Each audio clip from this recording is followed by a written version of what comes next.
o Brasil hoje é o país que deu, talvez, se não um dos maiores saltos econômicos do planeta nos últimos 100 anos. Há 100 anos atrás, o Brasil era um país produtor e exportador de café, açúcar para adoçar o café, ainda borracha, também, um momento ali em que, na década de 1910, a borracha chega a ultrapassar o termo de valor de exportações, né, de exportações de café, enfim, e mais alguns outros produtos de importância secundária, esses três os principais. Ou seja, o Brasil, em termos de economia mundial, não era nada. E hoje o Brasil figura, né, se não entre próximo das 10 maiores economias do planeta. Ou seja, é um país que tem um dos saltos econômicos mais impressionantes nos últimos 100 anos, mas, ao mesmo tempo, se manteve com alguns traços sociais basilares, né, muito rígidos, alguns traços fundamentais se mantêm nessa sociedade. O Brasil ainda é um dos países que tem das piores distribuição de riqueza do planeta, dos maiores padrões de concentração das riquezas produzidas no planeta. E aí, quando falo de riqueza, não é só riqueza monetária, nós estamos falando de todo um conjunto de riquezas que uma sociedade produz, né? E aí o nosso papel como produtores de conhecimento, e em específico o conhecimento científico, né, que é uma matriz de conhecimento, não é a única, né, mas o conhecimento também é uma riqueza que essa sociedade produz e que é extremamente concentrado ainda na nossa sociedade, né? Além, evidentemente, da produção material, né, dos ganhos financeiros que isso gera, que são profundamente concentrados nessa sociedade. O território é uma riqueza também, né? E aí nós estamos falando do território como algo que é socialmente construído. O território não é um substrato material pré-existente. O território ele é o fruto da relação que uma sociedade constitui com esse substrato e que vai definir o que esse substrato é. Afinal, esse substrato pode ser ressignificado,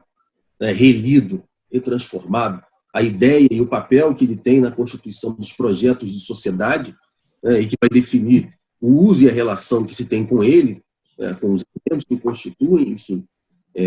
definindo matrizes, né, isso se transforma ao longo do tempo, né? Então,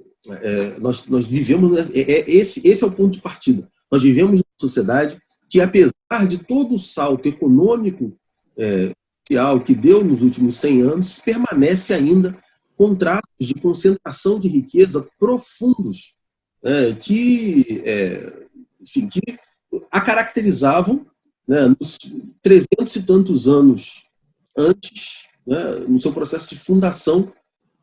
calcado no trabalho escravizado, né, nos processos de escravização do trabalho. Então, além, evidentemente, de outras formas, né, formas de servidão, são múltiplas formas também marcadas pela hiperexploração da força de trabalho. Então, esse país que nós vivemos é um país que se fundou durante alguns séculos no seu processo de formação colonial, né, num modelo de sociedade ancorado na hiperexploração da força de trabalho, na forma escravizada ou na forma de relações de servidão, né, com trabalhadores livres, ou também com os habitantes originários aqui, né, as formas de relação de servidão com indígenas, né, a catequese, né, como instrumento de dominação, enfim, e esse modelo extrativista exportador, que aparece de maneira muito forte nas narrativas em torno da chamada teoria dos ciclos econômicos, que revelam esse modelo ancorado na hiperexploração da natureza, mas também na hiperexploração dos recursos sociais do território, digamos assim, né? Aí, quando eu falo de recursos sociais, eu estou falando dos recursos humanos e das matrizes de conhecimento e saberes, né, que esses seres humanos têm, esses seres humanos portam, esses seres humanos trazem, esses seres humanos desenvolvem, né? Nós não podemos isolar essa dimensão, como muito comumente se faz, quando se pensa, por exemplo, a escravização, né, dos africanos que foram sequestrados na África, traficados para cá, para as Américas, e escravizados aqui. Nós não estamos falando apenas do translado de corpos, nós estamos falando do translado de saberes, de conhecimentos que foram fundamentais, não só para as atividades econômicas produtivas, saberes sobre agricultura, saberes sobre mineração, né, que africanos eram profundos conhecedores, mais inclusive do que os portugueses, que não praticavam a mineração de ouro, mas também saberes sobre as relações com a natureza, né? E aí nós estamos falando de como transformar elementos da natureza em materiais de construção e as técnicas de construção, transformar elementos da natureza em itens alimentícios, por exemplo, transformar elementos da natureza, por exemplo, em itens de uso para uso medicinal, por exemplo, né? Enfim, então, estamos falando de um conjunto de usos e formas de relação com a natureza que esses indivíduos e grupos trouxeram da África, esses indivíduos e grupos desenvolveram aqui, juntamente com os povos autóctones pré-coloniais aqui, né?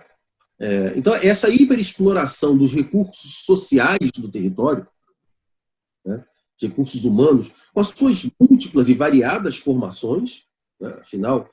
em cada configuração você constitui uma forma de relação social em relação com a natureza específica, né, dentro dessa miríade de formações socioespaciais, né, de diferentes escalaridades, diferentes escalas, ou melhor dizendo, de métricas de tamanho, para diferenciar do conceito de escala, né, junto com essa hiperexploração da natureza.